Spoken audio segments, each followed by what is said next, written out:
अस्सलाम वालेकुम। आज हम बात करेंगे ऑर्नामेंटल कैबिज के बारे में।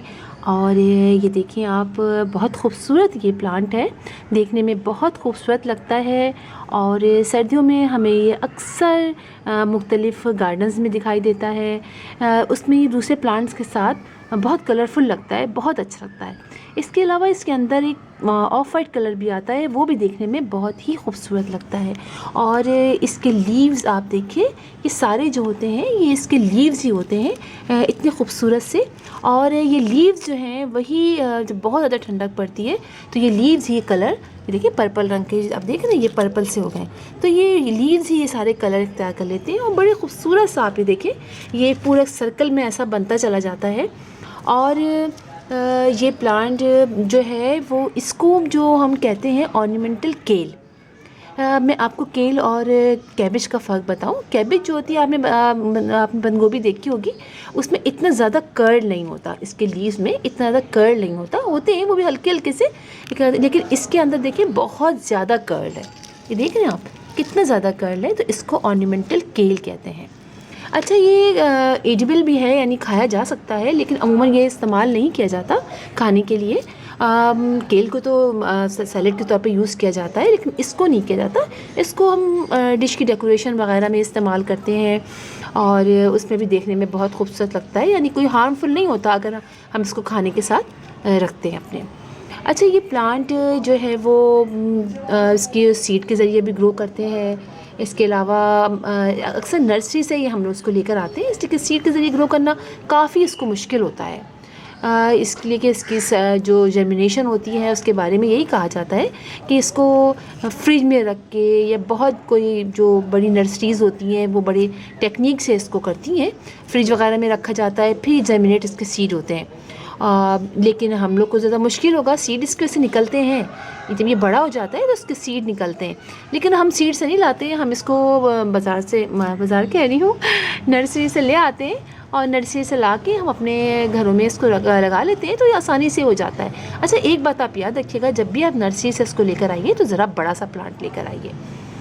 छोटा प्लांट होता है, या फिर ये कि वो डंडी सा लंबा सा और उसके ऊपर लगा हुआ होता है, तो वो अच्छा नहीं होता। आप जब भी ये नर्सरी से लाइए तो आप देखिए थोड़ा बड़ा सा प्लांट हो, तो वो ज़्यादा सही रहेगा। इसलिए कि कुछ अर्से बाद इसके लीव्स भी सूखने शुरू हो जाते हैं, गर्मी थोड़ी ज़्यादा पड़ने लगती है, या ठंडा बहुत ज़्यादा मौसम नहीं होता, तो इसके लीव भी सूखने लगते हैं। जब इसके लीव सूखने लगें तो आप उसको कट कर दीजिए। मैं आपको दिखाती हूँ कि हमारे कराची में तो इतनी सर्दियाँ पड़ती नहीं हैं, मेरे पास ये बहुत पुराना है, और अब जो चूँकि काफ़ी हद तक इसने बर्दाश्त किया, लेकिन जब बहुत ज़्यादा सर्दियाँ नहीं पड़ी तो इसके लीव भी सूखने लग गए। ये देखिए, मैं आपको दिखाती हूँ, ये देखिए, ये देख रहे हैं आप, इसका लीव सूख गया है। इसका लीव सूख जाए, मैंने आप लोग के लिए रखा हुआ था कि मैं आपको दिखाऊंगी कि करना है क्या है। जब सूख जाए तो आप इसको कट कर दीजिए, ताकि ये हटा दीजिए लीव्स, इतना सूखने से पहले, थोड़ा सा पहले आप हटा दीजिए, ताकि बाकी प्लांट को जो नरिशमेंट है वो मिलती रहे।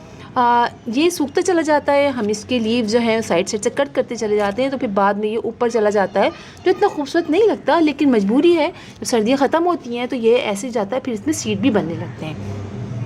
अच्छा, अगर बात करें आप इसकी सॉइल की, तो इसकी सॉइल हमें बहुत अच्छी और वेल ड्रेन लेनी है, और काफ़ी उसके अंदर रिच सॉइल लेनी है। वो इस तरह से कि आप इसमें एक हिस्सा आप जो है वो सैंड ले लीजिए, एक हिस्सा आप सॉइल ले लीजिए, और एक हिस्सा आप इसके अंदर फर्टिलाइज़र डाल दीजिए अच्छी तरीके से, जो अच्छा सा फर्टिलाइज़र, गोबर की खाद का डालना चाहते हैं आप वो डाल दीजिए, वर्मी कंपोस्ट, जो कुछ भी आप एक दफ़ा में डाल दीजिए, इसलिए कि बार बार हम इसको फर्टिलाइज़ नहीं करना है। अगर हम इसको बार बार फर्टिलाइज़ करेंगे तो ये मतलब इसके डंडियाँ ये बढ़ना शुरू कर देगा, ऊँचा हो जाएगा। मेरे पास जो इससे पहले था तो मुझे पता नहीं था, तो मैंने इसको खूब अच्छी तरीके से और उसे प्लांट को फर्टिलाइज़ करते हैं उसको भी किया, तो वो बहुत ग्रोथ तेज़ी में उसकी हुई, और वो ऊंचा होने लगा, और फिर नीचे से उसकी डंडियाँ सी रह गई, तो वो बुरा लगता है। तो उसको बहुत ज़्यादा फर्टिलाइज़ नहीं करना है, आप एक दफ़ा अच्छी तरह फर्टिलाइज़ कीजिए, फिर सिर्फ पानी डालिए, ताकि ये इतनी कंडीशन में रहे, ये बड़ा ना होने को, बहुत ज़्यादा बड़ा ना हो, ठीक है। और सॉइल आपने वेल ड्रेन लेनी है, पानी आपने इसको बहुत ज़्यादा नहीं डालना है, बहुत कम नहीं डालना है, आपने इसको सिर्फ मॉइस्ट रखना है हर वक्त। इसलिए कि देखिए, अब जब मॉइस्ट जितने भी हमारे फ्लावरिंग प्लांट्स हैं, जैसे कि आप दूसरे प्लांट को क्या हम कहें, तो सारे ही फ्लावरिंग प्लांट जो हमारे होते हैं उनको हल्का हल्का सा मॉइस्ट रखना होता है। उनको सबको बहुत ज़्यादा पानी नहीं डालना होता, हल्का सा। और ज़रा सा आप देखें मिट्टी खुश्क हो, मतलब थोड़ी सी ऊपर से ज़रा सी लेयर खुश्क हो तो आप फ़ौरन पानी डाल दीजिए, तो उसके सारे लीव्स ऐसे कलरफुल रहेंगे, ऐसे ही अच्छे रहेंगे, वरना फिर सूखना शुरू कर देंगे। और इसको सनलाइट की बात अगर आप करें तो सनलाइट आप उसको काफ़ी ज़्यादा सनलाइट की ज़रूरत होती है। और अगर आप सनलाइट ज़्यादा नहीं रखते हैं तो फिर फ्लावरिंग ज़्यादा नहीं हो, तो ये और प्लांट जैसे होते हैं उनको फ्लावरिंग नहीं होती है, तो ये प्लांट इसमें कलर नहीं आता। इसको ठंडक भी चाहिए होती है, बहुत ज़्यादा ठंडा मौसम, लेकिन सनलाइट भी चाहिए होती है। तो आप कोशिश करें कि आप इसको ऐसी जगह रखें जहाँ मॉर्निंग की और इवनिंग की सनलाइट आए, दोपहर की सनलाइट उसको डायरेक्ट ना मिले। तो 2 से 3 घंटे की अगर आप उसको डायरेक्ट सनलाइट में रखेंगे तो ये बहुत अच्छा ग्रो करेगा। मैंने भी अपने सारे फ्लावरिंग प्लांट जो थे, देखिए यहाँ बहुत थोड़े से रखे, सारे मैं छत पे ले गई हूँ, छत पे रखे ताकि उनको धूप मिले, और धूप में बहुत अच्छे तरीके से इनके कलर निकलते हैं। फ्लावरिंग प्लांट्स में फ्लावर्स अच्छे आते हैं और इनमें इनके कलर्स अच्छे आते हैं। तो ये बात भी हो गई आपकी कि इसको सनलाइट में रखना है डायरेक्ट, वो भी मॉर्निंग की और इवनिंग की।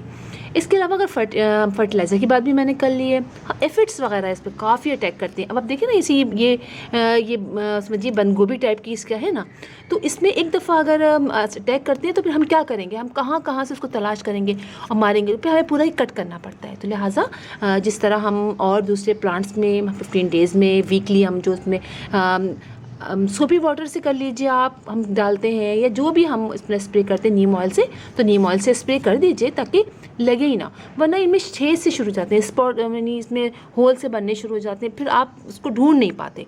और ये भी कि आप जब नर्सरी से लाएं तो आप चेक करके लाएं पीछे कीड़े वगैरह ना लगे हों, वरना एफिड्स वगैरह इसमें लगे होते हैं हरे रंग के, काले रंग के, फिर वो खाना शुरू कर देते हैं और फिर आप कंट्रोल नहीं कर पाते। फिर आप उस पर फ़ौरन नीम ऑयल का स्प्रे कीजिए, और हर समझिए अगर आपको लगे वीकली फिर आप स्प्रे कीजिए नीम ऑयल का। और वैसे आप जो है सोपी वाटर का स्प्रे करते रहिए, तो आप देखेंगे कि आपका कभी ये प्लांट जो है या दूसरे फ्लावरिंग प्लांट आपके वो ख़राब नहीं होंगे। तो ये बहुत खूबसूरत प्लांट है, आप इसको बिल्कुल लगाइए अपने घर में, और ज़रा केयर करेंगे आप तो फिर आप देखेंगे कि ये मुसलसल आपके घर में बहुत अच्छे तरीके से लगा रहेगा।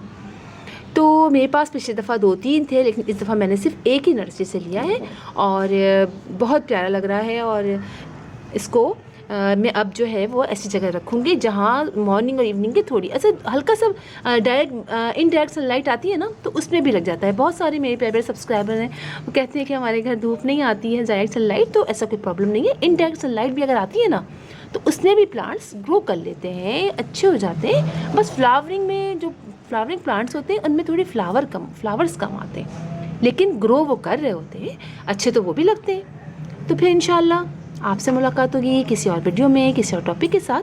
तब तक के लिए अल्लाह हाफिज़।